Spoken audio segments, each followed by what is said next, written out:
In our first day, we defined chemistry and we defined matter. We're going to be looking at the classification of matter in this little lesson series. We're going to start by examining why we would classify matter, and then we will see how we'll classify matter. In our definition that we went over, we saw that chemistry is the study of matter. It studies the behavior of the atoms and the molecules. Matter is anything that has mass and takes up space. So let's consider that definition for just a little bit. Matter, anything that has mass and takes up space. So if you can touch it, you certainly know it's matter. You can feel it and you have no question has mass, it takes up space. But then there are some things that you might not think about in terms of, does this have mass? What about air? Well, it's certainly, maybe you can't think about this. Does it take up space?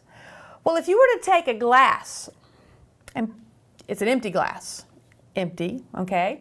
And you were doing dishes and you took that glass and you put it upside down into your dishwater. What would happen? Well, we know that the water won't rush up into that glass. It will trap the air inside of there, so that's a good indication that, hey, that takes up space. So anything that has mass takes up space is what chemistry is the study of. And that is a huge, huge topic, okay? So this is a large category, matter, anything that has mass and takes up space. So if we are going to study matter, we really need to subdivide it into smaller subgroups. So then we can take this smaller subgroup and we can say, all right, let's think about this thing and examine this thing. And if we knew properties of this thing, we could know something about everything that fit into that category. Now we can classify and categorize matter by two different means. We can do it by state and we can do it by composition. In the rest of this video, we're going to be considering this classification by state. All right, so let's think about the solid state. And I just want you to read through these statements and think about which one of these would describe a solid. You read through them, you might need to pause the video in order to give yourself time and then resume. So a solid has a very definite shape and a very definite volume. So if you chose number one, that is you really examining and thinking about what you know already about a solid. What we're going to do is we're going to go down and we're going to look at that solid down on the molecular level and see why it is that a solid would therefore have a definite shape and a definite volume. So here's the three states of matter: solid, liquid, and gas, and we're going to start by examining solids. In the solids, the atoms are very, very tightly packed together. They're touching each other, and they're very, very close, and they're not moving past each other. They are, not to say that they're not moving, because there's vibrations that happen in there, but they are not moving past each other. So they're tightly packed, and they're not moving past each other. So this is what gives them that definite volume and that very defined shape. They can't change their shape because they're not moving past each other. There's two types of classification of solids. There's amorphous solids and there's crystalline solids. In our discussion throughout this semester and next, we will focus mostly when we talk about solids on the crystalline solids because there's a lot more we can say about them. Amorphous lack a lot of pattern to them and are a little harder to understand. Okay?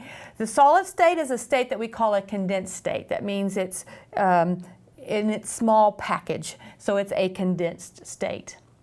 Now let's look at the difference between that and the liquid state. In the liquid state, they are also very closely connected to each other. They're touching each other, but they can move past each other freely.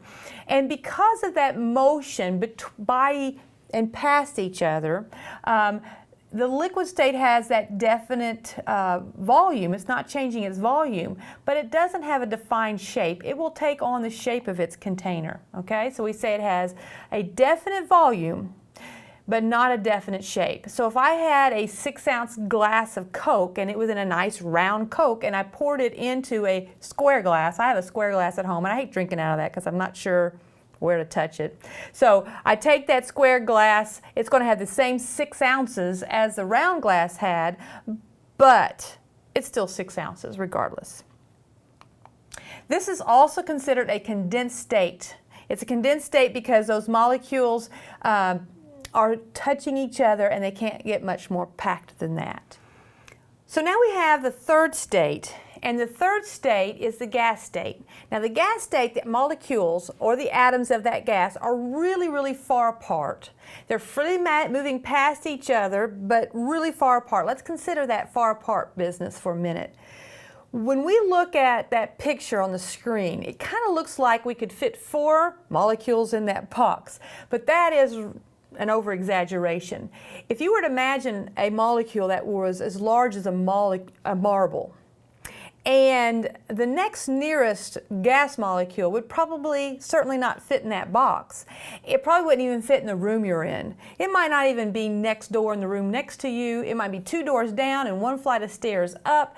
We're talking great, great distances between those molecules. So they're really, really far apart. So it would be a really boring image on that screen if we had just 1 molecule. But it gives you an idea that there's great distances between them. You can kind of see that they're in motion. They're moving past each other. If they're on a collision course, they'll collide, but they'll bounce right back off. So because of those properties, gases have no definite shape. Whatever shape container they're in, that's the shape they'll take. They have no definite volume. They will expand to fill whatever container they are in.